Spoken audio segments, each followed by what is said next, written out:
Good morning, সুপ্রভাত বন্ধুরা। তো অনেকদিন পরে তোমাদের কাছে আসলাম। তো ভালোই ঠান্ডা ঠান্ডা পড়েছে। আর এই দেখো পুচকু সোনা এখন জেগে গেছে। তো এখনও বাজে প্রায় 11:15 মতো। তো একটু আগে ঘুম থেকে উঠলো। ও তো এখন ছোট মানুষ, 14 বার উঠবে আর ঘুমাবে, এটাই। তো উঠে গেছে আর প্রান্তিকাও স্কুলে চলে গেছে। আর সকালে ব্রেকফাস্ট আমাদের সবারই কমপ্লিট হয়ে গেছে, আর পুচকু সোনারও কমপ্লিট হয়ে গেছে।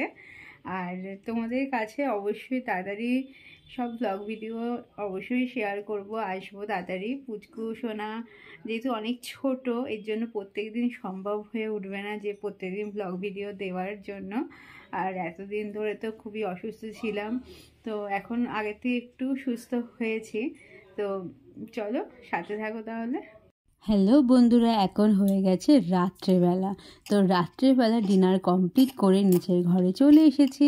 আর প্রান্তিকার ঠাম্মির কাছে ঘুমায়, আর আমি পুচকুকে নিয়ে ঘুমাই। আর পুচকু দেখো ঘুমিয়ে পড়েছে। তো অনেকক্ষণ ধরে গান করে করে ঘুমাচ্ছিল না আজকে কিছুতেই, তো অনেকক্ষণ ধরে পর ঘুমালো। তো পুচকুকে শুয়ে দিয়ে এখন আমি দেখো কি করছি। তো এতদিন চুলের একদমই যত্ন করা হয়নি, চুলগুলো একদমই অবস্থা একদম মানে কি বলবো, জটে একদম মানে চুলের অবস্থা খারাপ হয়ে গেছে। তো যে চুলটা যে ছাড়াবো সেরকম টাইমটাও ঠিকমতো পাচ্ছিলাম না। তো আর চুল তো প্রচণ্ড পরিমাণে উঠছে, কি বলবো তোমাদের। আর অনেকটা পরিমাণে মাথার চুলগুলো উঠে যাচ্ছে। তো এক পাশটা ছাড়িয়েছি, আর এক পাশটা দেখো একদম পুরো জটে, একদম মানে অবস্থা একদম বাজে একদমই।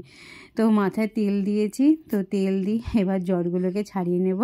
তো তোমরাও সাথে থাকো। আর এখন দেখো প্রায় বাজে কটা, প্রায় 11:30 প্রায় বেজেই গেছে। তো এখন পুচকু যেহেতু ছোট মানুষ পুচকু, তো এর জন্য ওর ঘুমের কোনো টাইম টেবিল নেই, কখন উঠে যায় বলা যায় না। তো তাড়াতাড়ি এই জন্য করে নিচ্ছি যেগুলো কাজ বাকি রয়েছে। তো দেখো চুলের জট আমার বলতে গেলে পুরোটাই ছাড়ানো হয়ে গেছে, চুল একদম রেডি। আর প্রচুর পরিমাণে চুল উঠেছে।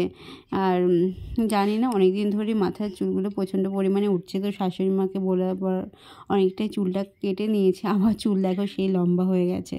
তো আজকের ভিডিওটা ছোটোখাটো, সবাই ভালো থেকো, সুস্থ থেকো, টাটা।